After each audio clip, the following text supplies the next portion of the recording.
Leanne, Hello. you have a big black bar in front of your face. Oh dear. Would you like to stop the share screen? Spring, yes. Hello, everyone. Hello, Jason. Stop sharing the screen so that way it's just you and I. And hello, everybody. Sorry for the delay, technical glitches that, teach That, us that we're alive. that we are alive and human. um, I'm just making sure this is being recorded. And welcome to our new series 3 for our episodes. I'm very excited about this one.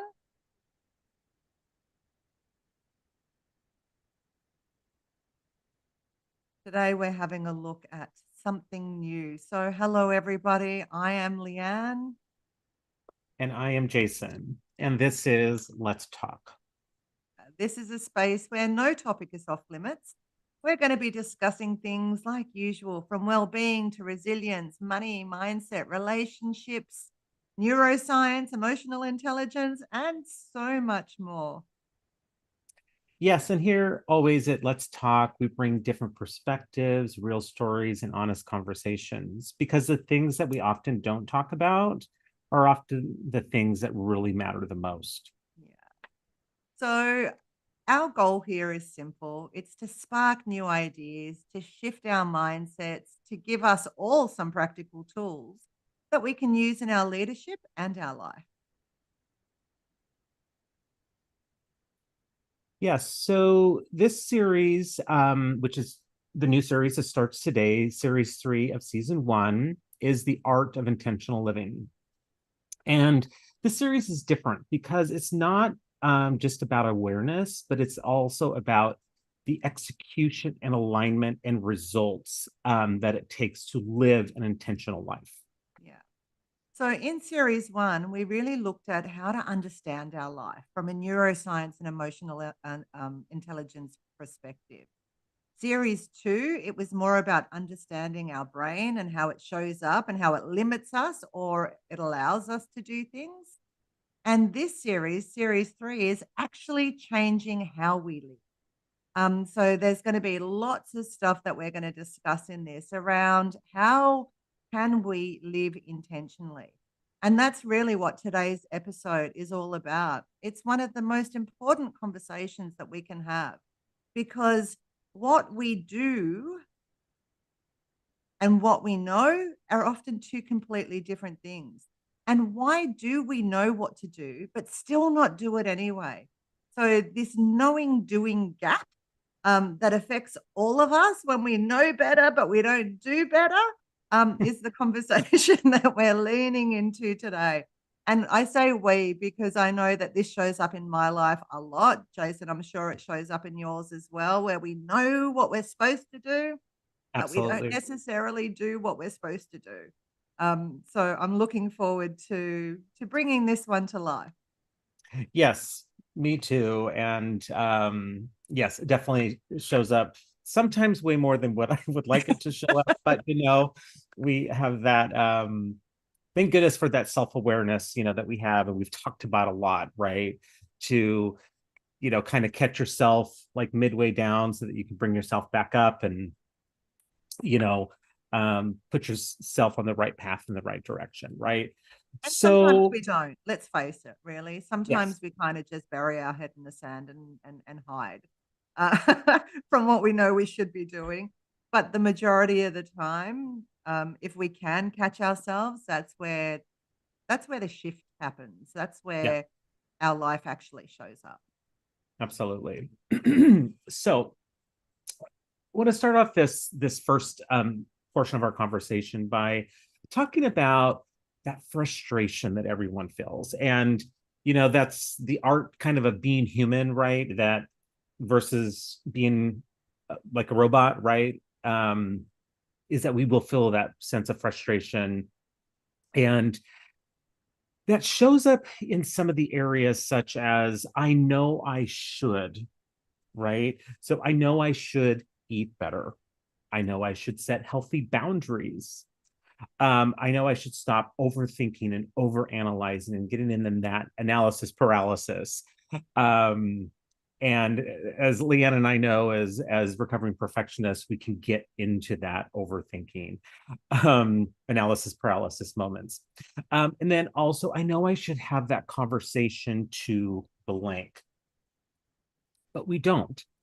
And I know that all of us has all of us have felt these I know I shoulds, right? Um, but oftentimes we don't. And what does this create, right? It creates guilt, right? That guilt of like, oh God, I should have had that conversation, or I should have had that conversation with my boss to blank, blank, blank, but I didn't because of blank, blank, blank. And then you go into that overthinking and analysis and da da da da, right into those hamster wheels. And then it also creates that frustration, that guilt and then that frustration when you're like almost kind of mad at yourself for doing A, B, or C, or not doing A, B, and C, right? And then self-doubt kicks in. And then along with that self-doubt is, well, what's wrong with me? Like, my gosh, I'm this very educated individual, and like I just can't get a job, and like no one wants me, and what am I doing wrong, and et cetera, et cetera. So, so it's almost kind of like one domino clicks and then it goes Yep. and we've all been there. Yep. Leanne and I understand you. We have been there many times ourselves. So a couple of tools to help you here is, and think of it as reframing, right?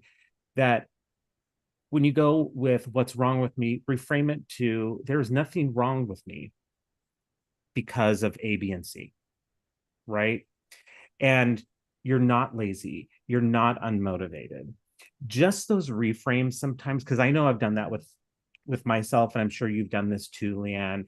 Just that slight reframe is amazing on how it can kind of, for lack of a better way to say it, kind of kick yourself in the rear to like get up, get going, brush yourself off, and move forward.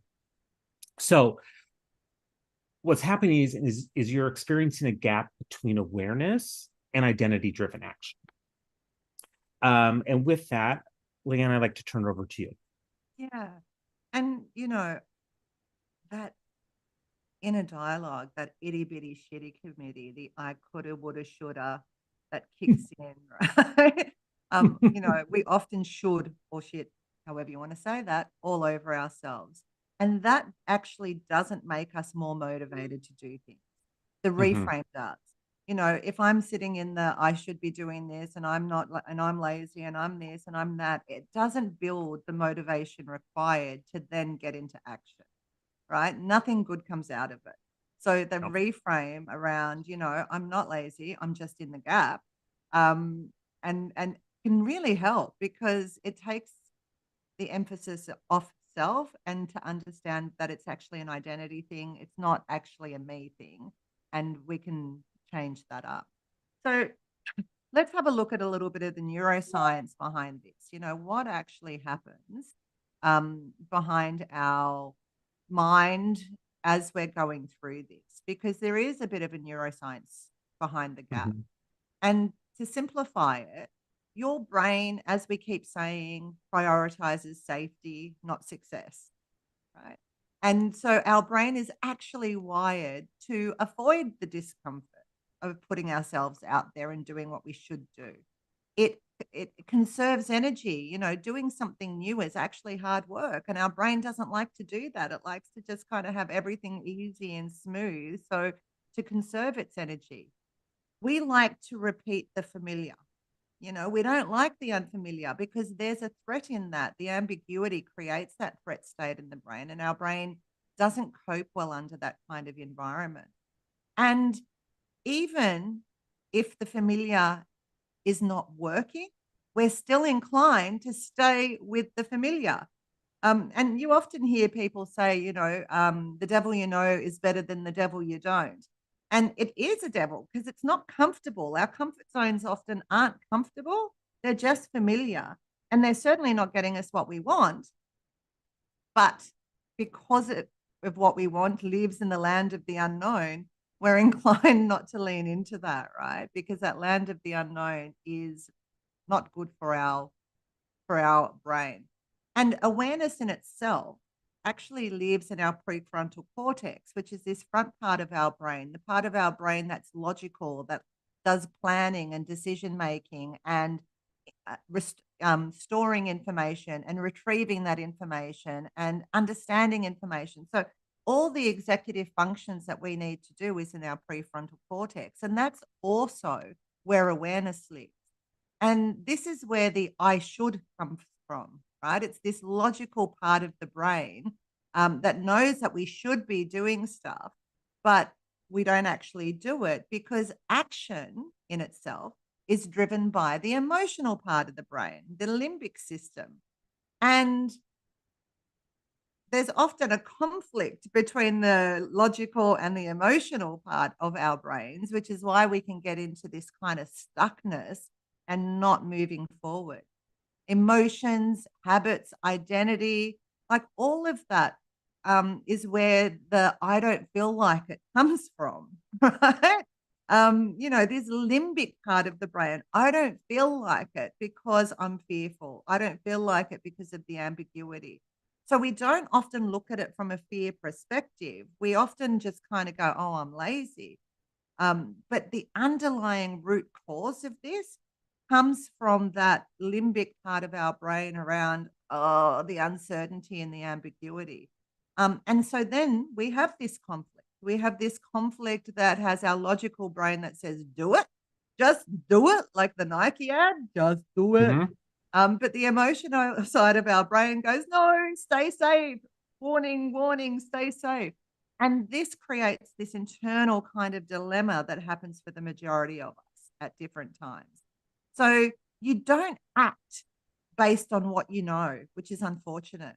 You act based on what feels safe and what's familiar. And I just want to say that again, because I think we have to cut ourselves some slack here. We don't act based on what we know, like what our logical brain knows. That's not where we come from action from. We act based on what feels safe, what feels familiar.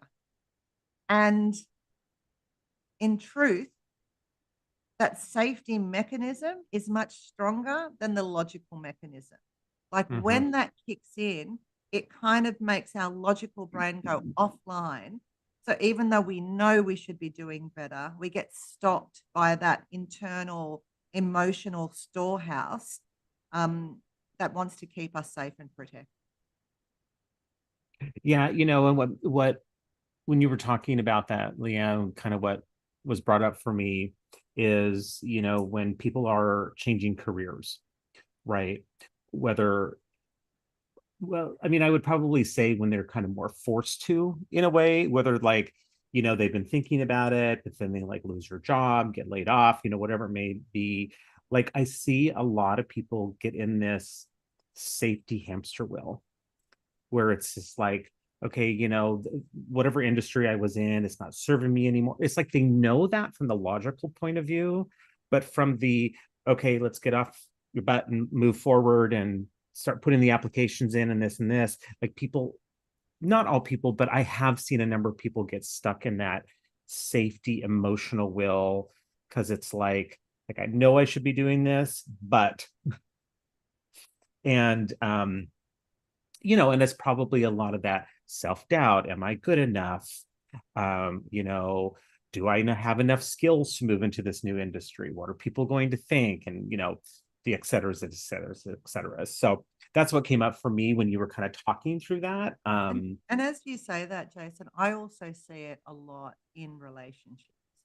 Mm-hmm, People that know that this relationship isn't necessarily serving me anymore. I shouldn't be in this for whatever reason, but mm-hmm. I'm too scared to leave, or I'm too scared to make the jump, or I'm too scared to even consider it because this feels safe, even if it's unsafe and uncomfortable, but it's safer than the unknown, which I have absolutely no idea how that's going to work. Mm-hmm. Like really. So, people get stuck in these, bad, and I say bad. It may not be that the relationship is bad, but it's no longer serving you um, Right. forever. And I also see it in decision making. you know, when people need to make a decision about, you know, this or this, and they get into that analysis paralysis and overthinking because of that fear-based limbic response. And even though they're logical, even if you're writing the pros and cons list, the logical side of you can write your pros and write your cons and do all of that. But the emotional part of making that decision really twists in the wind. I actually Hmm. did a coaching call this week with a client who was stuck in decision making. And I just kind of fluked it and said, right, we're on Zoom. And I'm like, right, we're going to flip a coin. And she's like, no, no, like, I don't make a rash decision like that. No. And I'm like, you've been sitting in this for a month, right? Like, let's flip a coin and see how it works out. So I literally pulled out a coin and I flipped it. And while it was in the air, I said, what do you hope it'll land on? And, you know, she made the decision. Like she said, I hope it lands on this. And I'm like, isn't that interesting? Like you weren't prepared to honor that, right? That emotional part of your decision making. And yet you've made the decision. And Hmm. the decision was A. The coin landed on A, so she was ecstatic because the coin associated with the decision that she'd actually made in that knee-jerk reaction. But because I kind of flipped the coin and put the pressure on, like she was able to go, I actually want this. If I hadn't have Right. done that, she would have sat in that emotional wheelhouse for ages, Yeah. still suffering, trying to Yeah. work out between the logic and the emotional house, right? And that's where the Exactly. conflict kicks in. Yeah. And you know, and what I see too is that sometimes when there's just that little bit of support there in the moment, whether it's a coach or, you know, let's say you're dealing with a medical issue or whatever, you know, like a therapist or I mean, when I say therapist, it could be like a physical therapist, occupational, whatever. But just sometimes having that person there to say, okay, this is what you need to do. Let's do it. Flip the coin or whatever it is. And then it's just like, it's like this almost sense of freedom that they get that And they relief. could, and relief that they couldn't allow themselves Yeah. to do by themselves. Yeah. Absolutely. Yeah. Yeah. So I'm going to flip a coin on everything from now Right. on. Absolutely. Flip that coin, Leanne. Yeah. So, with all that, you know, an area where most people get stuck is identity versus behavior, right? So, some examples of this is like, you know, you should speak up. Like, that's what your internal self is telling you, right? But your identity part of you says, well, and I think of this a lot of times, like in work situations, well, I don't want to rock the boat. And it could be, I don't want to rock the boat because I'm new or because I'm a new leader and I don't shouldn't be making change right away or whatever, right? And then there's also that question is of what if I am judged, right? I mean, even some of the most powerful people in the world, like that is such a fear. Well, what if I'm judged? What if people don't like me? You know, I mean, some people are okay with rocking the boat, but they're not okay with being judged. And so with that, behavior always follows identity. So think of it like this. If your identity is not aligned with your intention, what your behavior is going to do is it's going to sabotage you. I'll say this again. If your identity is not aligned with your intention, and I'm going to pause there for a second because we've talked a lot about this, you know, like identity, like last week's final episode of series 2, identity upgrades, becoming the future you.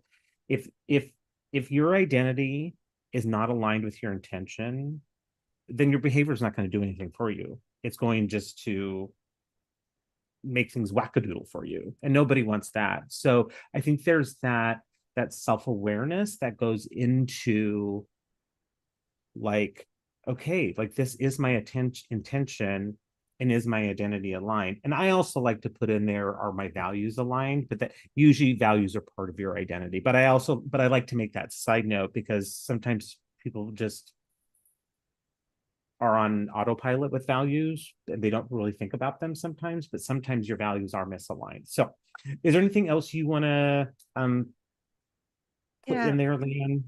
And, it's people often think that who they are and the way they are now is who they have to be in the future. But we can upgrade our identity all the Hmm. time.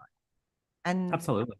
and you see it, like if for those of you that might have seen Tony Robbins or done one of his programs, like you walk in as one person, you walk out as another. Your identity is upgraded in 3 days, like, and sometimes just in one model that he shares or one story or one something. So, we sometimes think that in order to change our identity, it's got to be a long, hard process, but it's not. It's a choice. Yeah. It's a choice to step up. It's a choice to do something different. And yes, it can feel scary. And yes, we don't know how it's going to be. And that fear of judgment will kick in, Hmm. because it's part of our human conditioning. Because if I'm Yeah. not part of the tribe, it's certain death on the Yeah. savannah. So I have to, so all of those things are going to kick in and do it anyway. Yeah. Right? Like that's you know, understanding that all of this emotional soup that comes in is normal. There's nothing wrong with you. It's just that our identity is kind of growing, which is putting us into a little bit of the unknown. But that's okay because our intention is kind of pulling us forward. Our Yeah. tomorrow version of us is pulling us forward.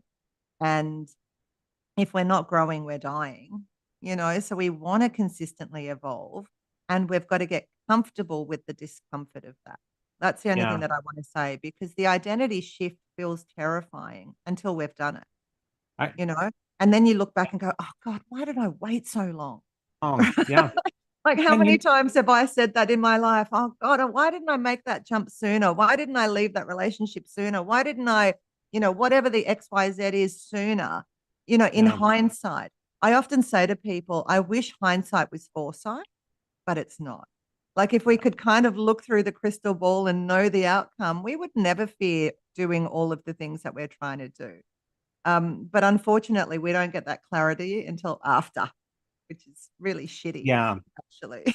Yeah, and I remember watching it was this interview, this short real interview where Michelle Obama was being former First Lady of the United States was being interviewed, and it was like in a synopsis, it was an interview around her mom and her mom's aging process and then the end of her life, right? And she brings up this where she kind of almost choked up a little bit, but her mom was like, that went fast. Yeah. And Michelle said something to the effect of like, what went fast? And she said life. Yeah. And so, we get such a small portion of life on this earth, I mean, really, I mean, in totality of time, our itty bitty time on earth is just up there. So, it's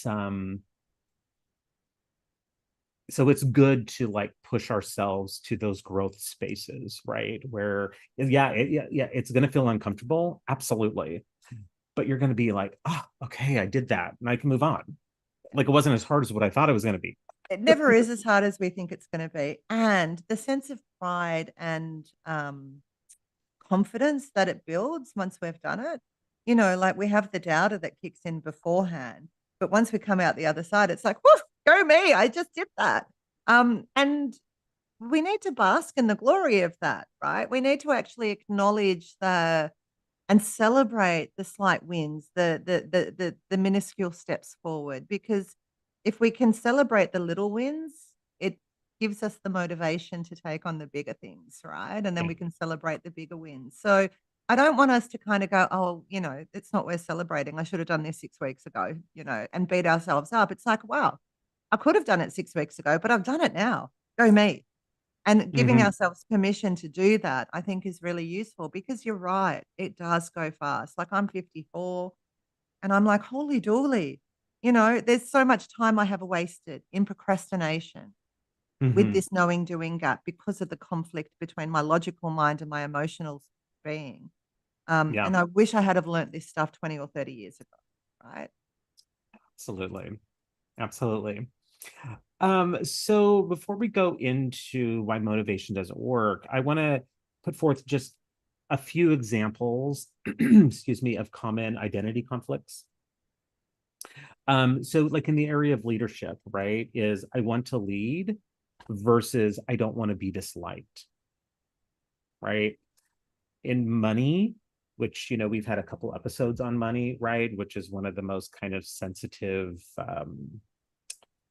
it often comes up as a very sensitive area in life and conversation, right? Is I want wealth versus I'm not good with money. Or even to take that one step further, money's the root of all evil, Right. because that's some of our conditioning over time through our, so I want wealth, but then it's evil. Like, Right. Right. and Right. even with the first one, I want to lead, but I don't want to be disliked. Like what, I'm going to lose my friends, especially if you've been a peer and all of a sudden you've kind of got that leadership role, then that really can play with your head. Oh, it can. Yeah. And I've, when I used to work internal, I saw that a number of times when people got promoted and then they became, whether it was the manager or the director or whatever, but they were like these close knit, closely knit friends with blank, who's now their subordinate, or, and there's a lot of internal struggle and conflict that they go with. Yeah. Because it's like, well, I want to live into this new identity of myself, but I don't want to lose these friendships. Yeah. Right. And for me, I think it's all possible. um I always try to look at that positive side of the coin of like, okay, yeah, you can make this work. It may have to work in a little different way, but you don't have to lose these people as friends just because you're now the head of the department. Yeah. Right? But then what sometimes happens is that the rest of them rebel against you because you were a friend and now you're the leader, so you've got to work through that a little bit. And Hmm. but you can come out the other side really positively, if you Hmm. do that well. Absolutely. And then, when we talk about health, it's that I want energy versus I'm someone who burns out, right? And then in relationships, I want connection versus I don't feel worthy. So those are some examples of some common identity conflicts. And I know we've all gone through them at different points in our lives. Whether you're um, a very private person or you're more of a somewhere in the middle of the road, and then someone who's just always out there talking about everything in their life. So, and I say that because I don't want people to feel alone, because some people are like, oh my God, am I the only one that's going through this?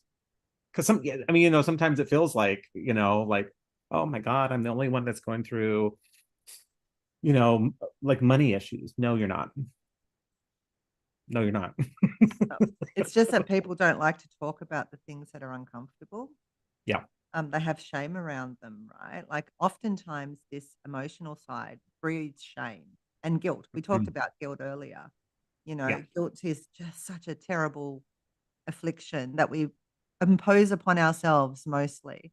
And the same with shame, right? Like if we don't feel worthy, it's shame Hmm. building. If we don't have a good relationship with money, it's shame building. If we're, not the leader that we thought we should be, it's shame building. But in truth, we're all experiencing this. It's just that some people will talk about it and are courageous enough to do that. Hmm. And many, many, many will hide in the shame or drown in the shame, right? Um, so to your point, Jason, we all feel it. It's just that you feel alone because not everyone talks about it. Right. Yeah. And sometimes at the moment, maybe even within your close knit of friends, right? Maybe you are the only one that's going through blank, right? In that particular moment in time. But when you look at the more global picture, it's like, okay, you know what? I'm not the only one that's going through whatever A is. And and it's interesting, Leanne, when you were talking about guilt and shame, which are natural, right? Like our natural emotions within us. But then when you add on top, like whatever religion you may be practicing or practiced in the past. Like I'm a former Catholic, right? Yeah, Catholic And guilt, man, it's real. there, but it's real. I mean, it's real. My gosh. But and I haven't practiced for over 20 some years, and it still comes up, right? But so I just wanted to add that on because like there's just the human part of it that just naturally happens in times, but then when you add on conditioned guilt or conditioned shame, that can add complex layers. Yeah. Yeah. And so hard to unravel some of that, right? Like not Mm. impossible, but you need to do the work. It's what Jason and I say. It's an inside job. You need to do the work. Because just because something comes up doesn't mean it should and doesn't mean we have to buy into it. Yeah, But you need to do the work. And absolutely. yeah. And it's quite interesting, Jason, because we often beat ourselves up, especially in this knowing doing gap, and think, like I'm motivated. Why isn't it working? But motivation in itself doesn't actually work. And there's so many reasons for this because people often think that the motivation is the answer, that we need more motivation, that we need more discipline, that we need more willpower, right? Like you often hear these words thrown up or thrown around, not thrown, but thrown around in our society. Like you need more willpower, like you need to be disciplined, you need to do this. But the truth is that motivation is temporary. Like it's not a permanent thing. Willpower is limited and limited based on how much sleep we've had, how emotional things are, what's going on in our lives. Like we don't have control over this kind of resource necessarily because there are so many things that can kind of kick in that limit our willpower. Like I Hmm. can have a lot of willpower in the morning and by lunchtime it's out the window and I'm eating Tim Tams, right? Even though like I'm committed to eating healthy and committed to doing all of this.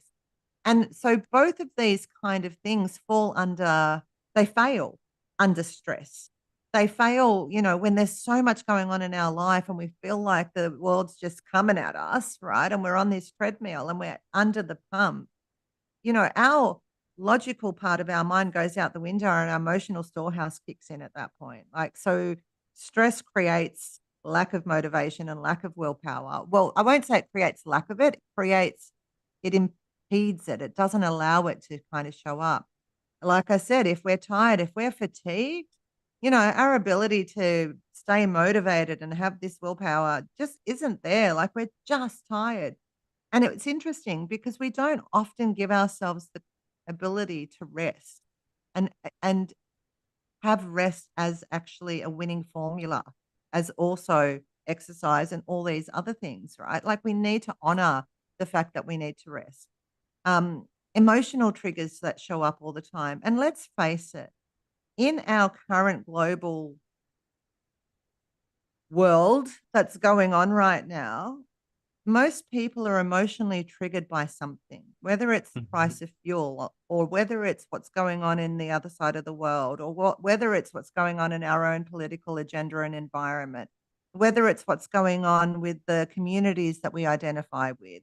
There's so many things that are happening that create these emotional triggers. And again, if are emotionally triggered, our ability to have willpower and motivation is limited. And we need to be mindful of this. So rather than beating ourselves up, understanding is the key because we're not going to rise to our intentions at all. We're going to fall to our conditioning. We're going to fall to our triggers. We're going to fall to our emotions. And I think it's worth knowing we can have the best intentions in the world. But if we're not well, if we're not at our best emotionally, mentally, physically, then we're going to fall into our conditioning Hmm. and our current identity, and that's not ideal. We really want to step up out of that, and the first way is to acknowledge the truth about who we are and what's going on. Like it's okay to go, you know what, I'm actually triggered by what's going on. Like I've seen myself in the last few days triggered about the price of petrol in Australia. Like it's really, if I'm paying $3.30 for a liter of petrol and it's costing me $200 to fill my car up, where it used to cost me 100, that's an impact. And then that sends me on the money. Oh my God, I want to be wealthy, but there's not enough money, and the scarcity mentality. And then we go down into this spiral. And then if I'm trying to be motivated and have willpower to do something creative, it's not going to happen. No matter how much I try, it's just not going to happen. So we've got to keep ourselves and our emotions in check. Understanding is one part, and then navigating it, not suppressing it, not ignoring it, and not leaning into it too much, but navigating it well is going to be the bridge out. Yeah, absolutely. Yeah, and I can definitely tell that's something within myself too that I have been triggered with lately here in the United States, and living in one of the states that has the highest fuel in America, California, which I love California. Love, love, love it. But it's like when we're paying over $6 a gallon, I'm like, and I have a hybrid, you know. So, I mean, it is one of those things that, I see it, I get triggered by it, but I'm like, okay, but how can I powerfully navigate through it? Right. It's like, and some of the navigation may be okay, don't just do frivolous driving around, like Walk make your more. walk more. Exactly. And and like make your intentional times out and about intentional. Like, okay, I'm going to do A, B, and C on Tuesday, but I don't need to drive on Monday. Right. So versus like when gas was like $3, I'd be like, okay, well, I need to go do this errand quick and then this errand, and it'd just be kind of throughout the different days of the week. But now I need to be more intentional about it, because it's like that $6 and whatever cents per gallon does have an effect and does have an impact, right?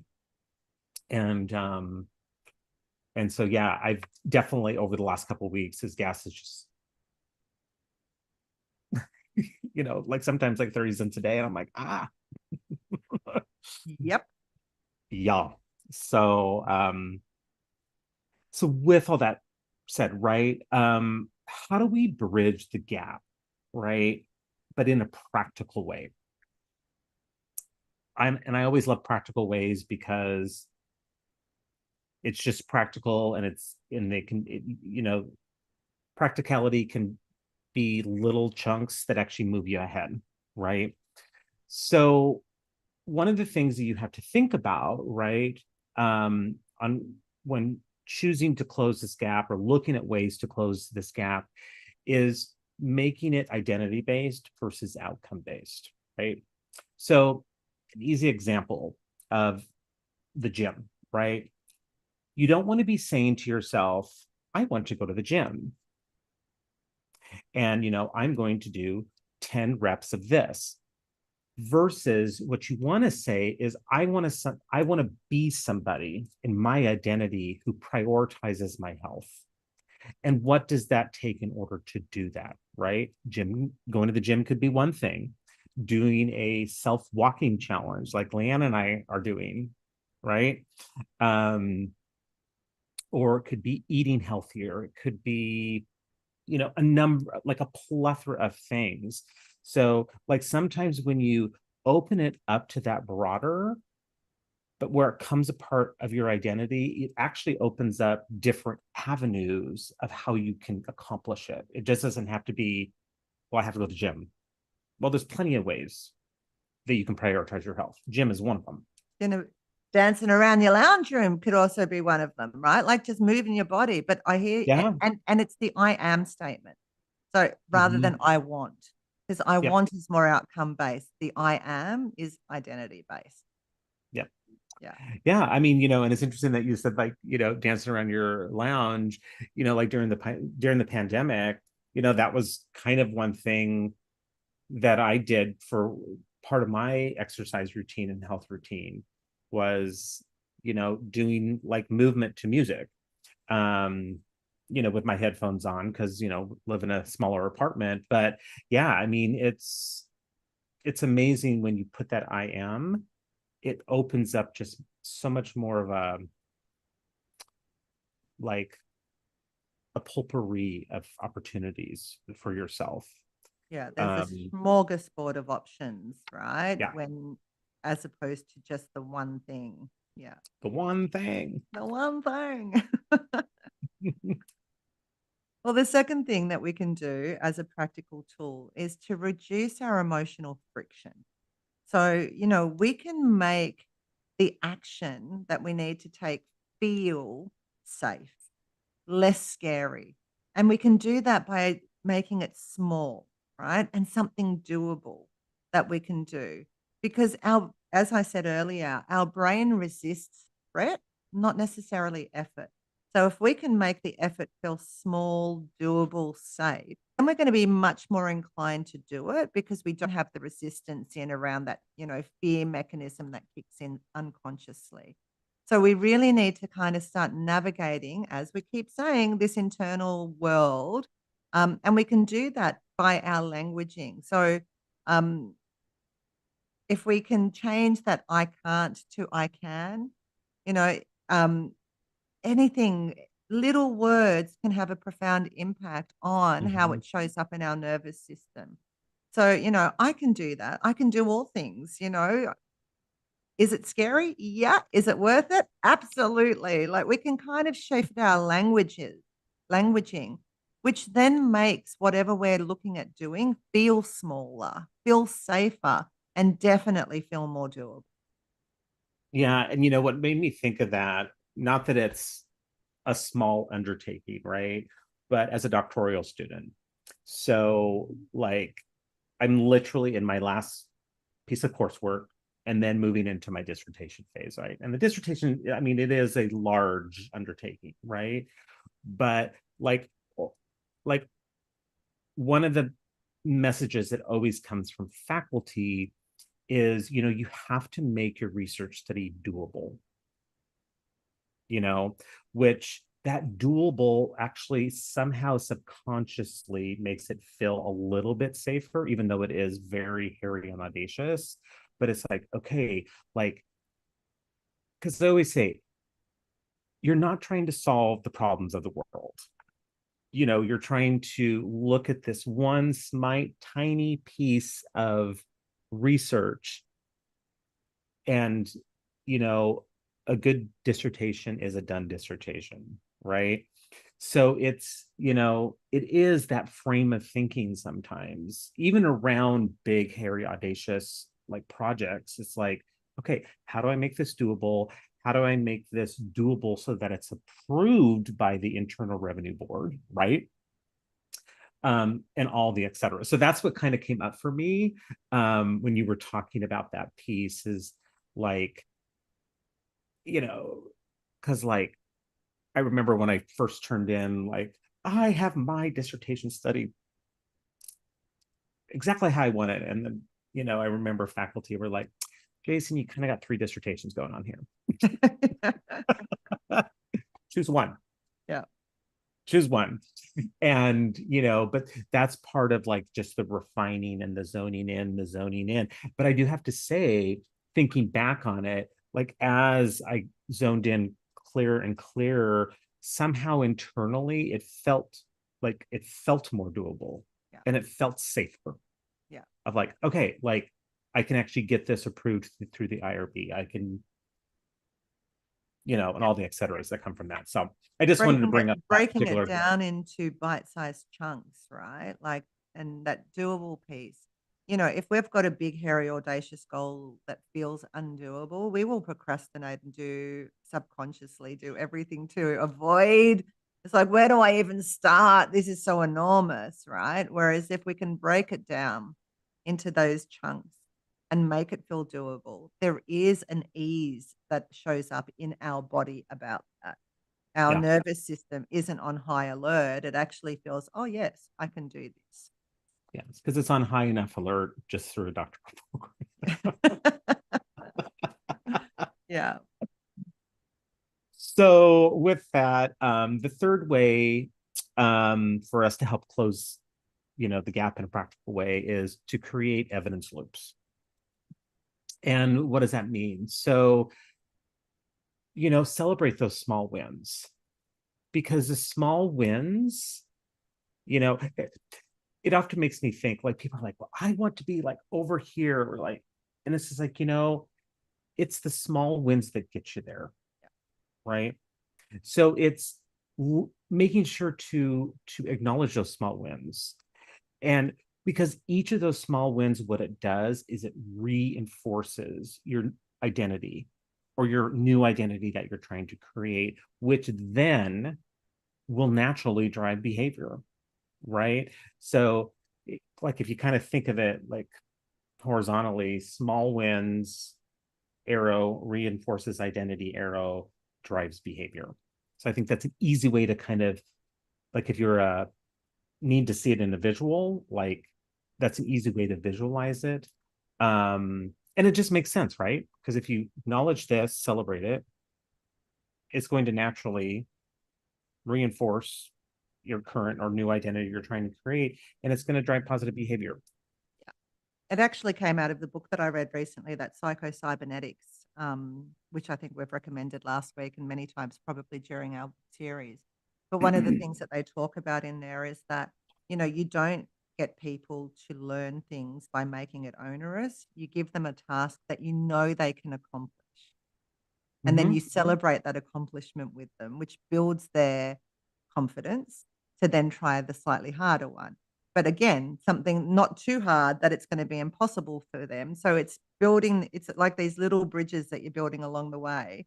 And every time you have that small win, it reinforces that, new identity and makes you feel more confident, which then makes us more motivated to try something else and stretch ourselves a little bit more. And then we celebrate that small win. And so the trajectory goes up. But if we kind of set something that's too far from where we are now and we fail in getting there, or we don't accomplish it like we thought we should, that's going to have a negative effect and it's going to stop us from trying again. Yeah. So these small wins are so important, right? And not setting yourself up for failure, but setting yourself up for success in something that you know you can do. And it might be a little bit of a stretch, but I reckon I can do that. And then you do that and yay, and then you do a little bit more of a stretch. And you're right, over time, that has a significant and profound impact on who we are and how we show up and what we're able to achieve. But it's not because we're jumping off a cliff. It's because we're jumping, onto the next ledge and the next ledge and the next ledge, which allows us to actually build the confidence and competence and drives the behavior to do more and more and more of that. Yeah. Because our brain likes acknowledgement. We might not think it, we might not like to admit it, but all of us like to be acknowledged and all of us like to be celebrated. So if we can do that for ourselves and get into the habit and not need it from external validation, but do internal validation and celebrate ourselves, then we're going to be much more inclined to keep stretching and keep doing what we need to do to create the outcomes that we want. Yeah. It's interesting when you were saying that, Leeanne. I remember a professor, well, he was actually the dean of one of the one of the colleges that I worked at within the university. And I remember him at a speaking event, and he was very, like, he was very big into marketing, right? And he was like, if you look at your program or yourself as a brand, right, and you just keep tweaking it little by little each day, and the tweak could just be something small each day, it's going to get clear, it's going to get more precise, it's going to get you know basically to a level where it's like, oh my god, wow. And then then you go from there and tweak it from there. So from a kind of a marketing, whether it's like a program or a department or like self brand, whatever, it's just, you can also think of it, for those people with marketing mindsets, just tweaking your brand just a little bit to make it just a little bit better tomorrow. Yeah. And then make it a little bit better on Friday. And then, you can take Saturday, Sunday off if you want. Yeah. I call that the 1 millimeter shift, Right. like just 1 millimeter, like that's all we need, just that little thing. So yeah, absolutely. Yeah. The next one that we want to again remind you of that can help you to bridge this knowing doing gap is this idea of regulating before you act. Because when you feel overwhelmed and in flight, fight, freeze, we're not going to get into action, right? So when these emotions come up, whether it's fear or overwhelm or whatever it is that kind of has us paralyzed, pause. Literally give yourself the ability to go, oh my God, I'm feeling this, and pause. And then box breathe. Like we've talked about box breathing before, but if we can breathe and regulate our nervous system, we're going to have much more ability to be able to then do what we need to do, because that will reset our parasympathetic nervous system and we'll feel more regulated. Because the truth is, a dysregulated brain and body won't execute.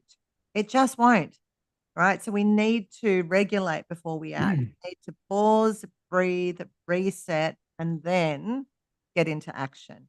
Because if we're trying to do it from a dysregulated state, it's going to be much harder. And we don't need to make things harder than they already are. And we don't need to do that to ourselves. So pause, regulate, right? Is the next one that I want to say, because I think it's so important. Yeah, because there's enough difficult things to navigate in this world that we don't have control over. So, um, don't make, like Leeanne, don't make something difficult that doesn't need to be difficult, right? And the final practical way to help close the gap is to align your environment. And when we say environment, that could be your professional environment, that could be your personal environment, combination of both. Sometimes it's married, like with Leeanne and I, who work from home a lot of the time, both are intertwined very closely together, right? So it's aligning your environment with intention, right? So a couple or a few things that can help aid in that is remove the friction, remove the stuff that doesn't need to be there, you know um and and if you really take a step back, like you can like literally see with a mindful eye, you can see what's causing the friction, so get it out of the way. It doesn't need to be there, right? um Also, add positive cues, that's going to move your intention and your identity forward, versus taking it the other direction, right? And I And the like last, visual cues for that because I can see it, right? If it's in my line of vision. So whether it's a mm, picture or words or something, like adding positive cues are really important. Even on my phone, I'll often have messages come up and go, "You've got this." yeah, Right? Like it sounds dicky, but it works. Like I yeah, can sit there and go, "Yeah, I actually do have this." this. And definitely, like those type of cues, especially when you're in those moments of self-doubt, can be like, okay, you know what? Like, yes, I do have this and I have what it takes. Um, and like one thing I was gonna add to that is, like flowers, for example, right? Like flowers can just brighten up the space. And whether they're flowers of all one color or they're a rainbow of flowers or whatever, just those visual cues that give you the sense of, okay, my environment is aligned and I can move forward. And I also think too, like feng shuiing your environment can also help as a design element for success, right? Like get out of the clutter.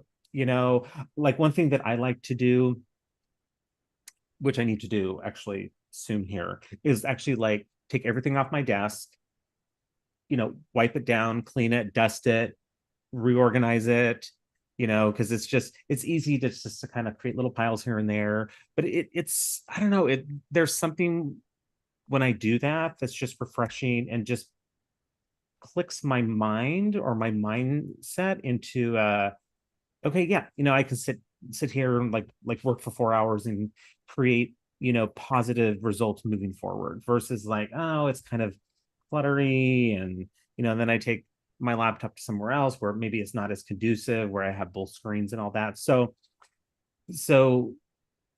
the positive cues, but then also the design of your environment is a major part of success. And when you live and work in the same environment, um I think it's even more important because I don't know what your thoughts are on this, Leanne, but living and working at home in a one-bedroom apartment, it is combined so much of the day that it's just like when it's cluttered or it's this, that, and the next thing, like it's actually almost, it just adds this sense of demotivation, you know? Yeah, I'm not great at that, and I have to keep working at that because my desk today is my dining table. Like, I have a desk, but it's got so much stuff on it that my desk today is my dining table. Yeah. And so, like, we talk about this, and Jason and I certainly aren't perfect at it, and that's the truth of it. And it's always a work in process for me around the space. But I know that when I am at my desk, when it is clear, when I've opened the windows and there's sunshine and fresh air and, my environment is conducive, I can get into that zone, the flow state that they often talk about and knock heaps out. But if I've got stuff everywhere and it's just kind of everywhere I look is messy, it impacts me. It absolutely does. I'm not great at it yet. So still a work in progress for me. But like I say, today my desk is my dining table, and that's not ideal. Yeah. Um, yeah, it's not ideal. But sometimes it is what it is and it has to work for the moment, For the right? moment, right? But Yeah. my intention is to go back and do what I need to do at my desk, so that way I've got the clear space. And Yeah. yeah, And I don't know about you, Leanne, but in like your desk space, like, do you have natural light? yes, Yeah. So I have natural light in my desk space too, and it's amazing on just how much that natural light.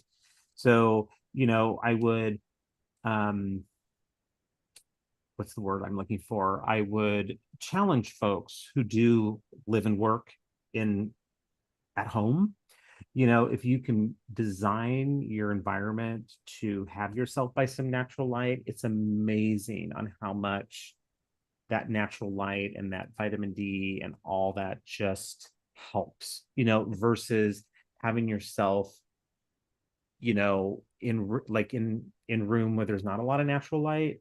Um, and I get it. There's some spaces that it just doesn't work. But I would positively challenge folks that who do work and live in the same space to try to design your work environment or at least around some natural light. yeah. It was really important to me. I learned that years ago. I sat in an office where I used to, and all the windows were closed and all the curtains were kind of drawn and stuff. Not in my own space. This is when I worked for somebody else. And I remembered one day just going, I cannot do this anymore. And I literally went and opened all the windows and opened all the blinds, and everyone else in the office was like, and I was just, but for me, the way that affected my state, it was profound. And it's like, oh, wow, this really does make a difference, right? Like I Yeah, could see the difference. And so that became my habit. The day that every time I'd walk in, I would be opening things up and bringing the natural light in as much as we could. Not all office environments allow you to do that. Not all office environments have natural light. But now, if I have a choice, I'm always by a window. Um, absolutely. because the fresh air also, something about the fresh air kind of clears the mental clutter for me. The sunshine and serotonin, has me show up as my best. It also, I find it calming when I can look out a window and actually see a tree or something, or it reminds me to be grounded. So physically and metaphorically, it actually works for me. Yeah, Um, so as much as you can do, and if you can't, that's fine, but find ways to bring some of that maybe inside. So maybe it's a picture of a beautiful landscape or something. So it's still reminding you of what's possible. absolutely. So let's get real, right, around this. And I want to just kind of pose some questions just for ourselves and our audience to think about. And because if we don't ask better questions, we don't get better outcomes. The quality of our life is based on the questions that we ask ourselves, and that's the truth. And as Hmm. coaches, we know that, like we ask those questions, right, that help people to get clarity. But do we ask ourselves the questions? Often not. So the first question that I really want us to think about is like, where in my life do I know better but not do better? Like, be truthful. Like, where in my life am I shooting on myself? Like, I should be doing this, but I'm not. Like, where's the gap? And think about that. And I would even say to go one step further and journal about it, right? Like, write it Mhm. out. Where in your life could you be doing better, but you're not, right? And you know that you want to be doing better, but you're not. Um, get really clear on that. And then identify what identity is driving that behavior. So, not the intention, but the actual behavior. Like, is it that I don't feel confident enough? If that's the case, set yourself up with small wins. Is it the doubter? I don't know that I can, right? Like, what is it that's actually in your identity that's stopping you from doing the behaviors that you need to do? Get clear on that. If it's as you're investigating about safety, right? What can we change about that to make it feel safer? Because we know that in when we're feeling that unsafeness, we're not going to execute on what we want to achieve. So, what feels unsafe about changing this? And get really clear on that. And then, what strategies can I build in to counteract some of those fears or some of those Mhm. safety issues? Because we can't always eliminate the unknown or the concern, but we can build in techniques and mechanisms to kind of counterbalance that. And I don't want you to blame yourself here. This is not about blame. This is about awareness. It's about alignment and it's about getting into action because all of us want more. And yet that internal stuff stops us, right? So I don't want you to blame yourself and beat yourself up and go, oh, I should, no. This is about, okay, what's getting in the way? What can I do to navigate this? And then getting into action and actually making it happen. Yeah. Yeah. Those are some powerful questions. Um, that, I think sometimes, right, is that sometimes you don't want to ask those questions to yourself because you don't want to, it's like you don't want to lift the rug to see what's under there. Because then you're forced to get into action almost. Totally. Absolutely. And I find that, I also find that a lot of people who suffer from depression, right? That they actually get in that hamster wheel sometimes. Like they don't want to ask themselves those questions because it's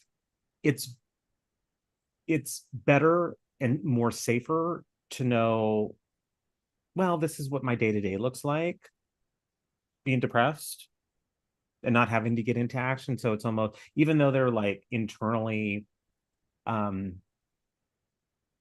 mad at themselves or whatever that internal story is that's going on, but it's just like, well, it's better for me to ruminate on that, or they've convinced themselves of that, than taking that rug and saying, wow, like I know I should be doing blank, but I haven't been.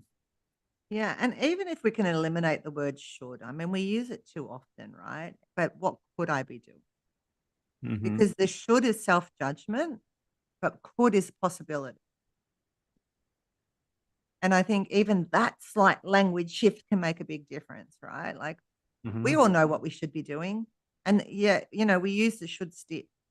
Whereas what I could be doing is something completely different. And I think Yeah. if we can take should out and add put in, it's again, it feels different in your body. Yeah. The could, the I am, Yeah. etc. Awesome. So are we ready for our Let's top do three it. takeaways? Yeah. Okay.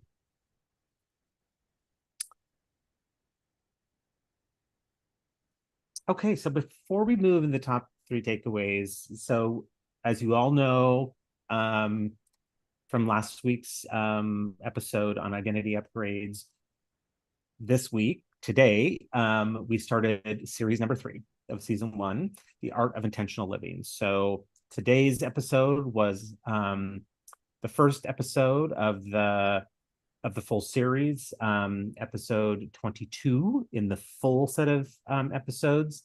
But we're super excited to keep delving into this art of intentional living conversation. Obviously, today we talked about the let's talk the knowing doing gap, why awareness isn't enough. And from today's conversation, here are the top 3 tips. Our first tip is you don't act on knowledge, you act on identity. And I think that, there was even some things for me that became clear on my own identity of like, yeah, this action and this action were actually not on knowledge that I had, but it was actually on my own, my current identity that I'm operating in, which some parts of that are just no longer serving me. And other new parts are serving me very, very well. Our second tip is that your brain is wired for safety, not success. I know this isn't the first time you've heard this, but just know that your brain is always going to try to keep you safe. It's not out there to say, you're going to be successful in A, B, and C. Nah, it's not wired that way. It's wired to keep you safe in like moment to moment. So that's our second tip. And the third tip is change happens when behavioral feels safe, aligned, and reinforced. So that there's that consistency where it's consistently being reinforced. This is the new positive behavior that I need to be engaging in. And it has, a sense of safety around it. It's aligned with who I am and my values. And just reinforcing that keeps that moving forward in good and positive ways. Anything else you'd like to add here, Leeanne? No, just stretch yourself that little bit, 1 millimeter stretch, right? Like Yes. that's the only thing that, and keep reinforcing your capacity to stretch that 1 millimeter, because that's really where change happens. Yeah, absolutely. All right. And then I'll hand it over to Leeanne for our top books and resources. Yeah. So as usual, we've got a couple of things to share with you here. The first one is the book called The Gap and the Gain by Dan Sullivan. And if anything in this episode resonated with you, this book I highly recommend, because it kind of really talks about um, a really powerful idea that most of us live in the gap. And what I mean by that is that we focus on how far we still have to go to get to where we want to be. And it keeps us stuck, frustrated, overwhelmed, and feeling like we're never going to get there, right? And that we're never going to be enough to get there. But if we can shift into the gain and start measuring how far we've already come, and everything changes, right? So instead of looking at how far I still have to go, it's like, wow, look how far I've come so far. Because when we can look at it from that perspective, we build confidence, we build momentum, and we're more likely to take more action because we can see how far we've come along the journey. It is a continuum. And that's exactly what closes, I should say, the knowing doing gap, right? Like that monumental little shifts along the way and acknowledging them. We've spoken about it a lot. But I really like the idea of, it, the gain versus the gap, right? Don't look at how far I've got to go, look at how far I've already come. So I like that. And I think it's a useful book. Then we have a TED Talk here by Tim Urban, Inside the Mind of the Master Procrastinator. I haven't actually read or seen this yet, but it is one that I want to have a look at. It's come through highly recommended. So I just wanted to highlight that. And then obviously we've got Habits, Dopamine and Motivation by Andrew Huberman, which kind of talks about setting habits, but also building these spikes of dopamine that keep us in momentum. And then the last one here is Mel Robbins, the 5-second rule. We can do anything for 5 seconds, anything for 5 seconds. So I thought I would recommend that one as well. And again, we will put this list in in our channel to make it easier for you to just click the links so you can go directly to them and watch. So again, I just want to ask, what is one area of your life where you know better but aren't doing better, right? This is your chance to shift the scale on that. And let's hope this conversation has supported that. Absolutely. All right. So, episode 23, which is the next episode in The Art of Intentional Living, is on clarity is power, designing a vision that pulls you forward. So, um, with each of our series, note that each episode is a connection from the previous episode. And as you've heard in many of our episodes, a lot of times we'll go back to previous series, like, oh, this is a well-being note, or this is a neuroscience of being human notes. So we're super excited for this episode, which will be next Wednesday, April 8th, in LA. And just note that it's going to be 4:30 p.m. I know there's been a lot of time changes in the last few weeks, but we try to adapt between the two different continents, because Sydney is changing, and Australia, or a big part of Australia, I believe, is changing time zones on Sunday. So we're keeping it 9:30 steady in Sydney on the East Coast, and then we're just adjusting by an hour later in the afternoon. And then it'll be this until fall. So we have some nice time of this new time zone that we're moving into next week.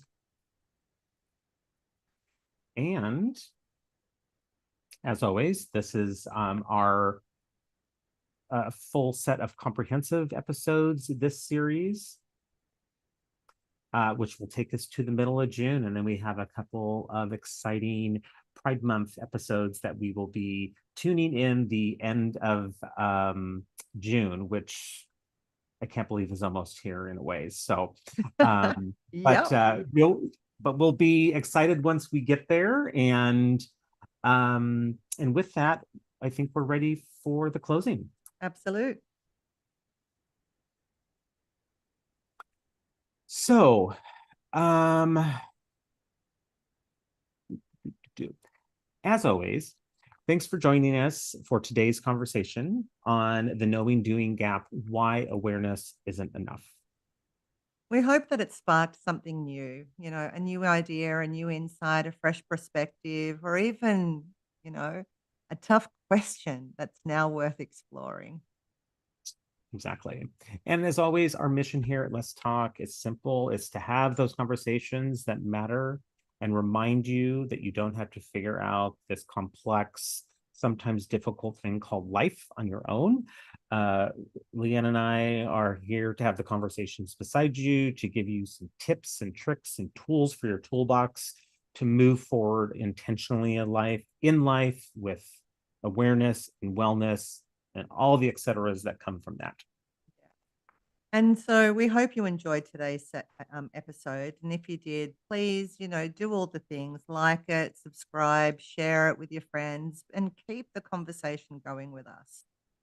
Because we're really loving having these conversations and unpacking what it takes to live fully, and a life of intentionality, right?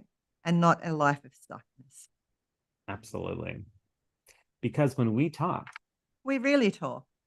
And anything is possible. So let's talk. With real conversations. And limitless possibilities. Thanks, Thank everybody. you, everyone. See you next week. See you next week.